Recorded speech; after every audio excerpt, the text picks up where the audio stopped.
Jesus' very last act on earth is also one of his most puzzling.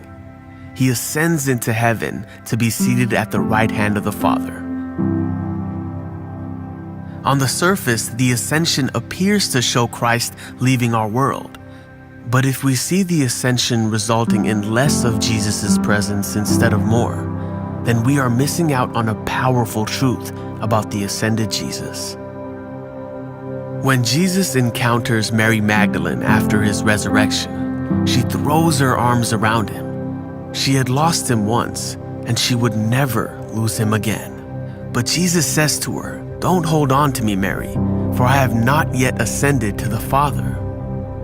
One could assume that Jesus is saying this because his resurrected body is sacred, but later Jesus invites Thomas to touch his wounds, so that can't be the case. Jesus knew the fear that Mary felt, thinking she had lost him forever. So through his reply, Jesus is saying, if you let go, if you let me ascend, you'll have access to an even stronger relationship with me. Mary, the way I am right now, there's a chance you could lose me. But if I ascend to the Father, you will have me forever, and nothing will ever be able to take me away from you. His presence would come through the Holy Spirit, who is not merely a force, but a person who would come in his place.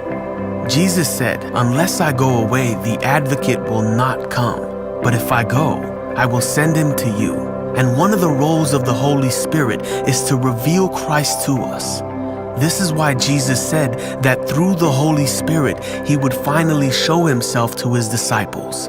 The implication is that the disciples did not and could not truly know Jesus until he went away bodily and returned through the Holy Spirit, which is encouraging for us to see, because you might be under the impression that if only you could have lived and walked with Jesus, that you would know him better than you do now. But you'd be wrong. Before Jesus died, the Holy Spirit had not been released into the world in this powerful way, and you can only know Jesus fully through the Spirit's influence, as he shows you in the shadow of the cross how high and long and wide and deep his love is for us. In other words, through the Holy Spirit, you can see Christ and know his presence and his love better than the apostles on the night of the Lord's Supper.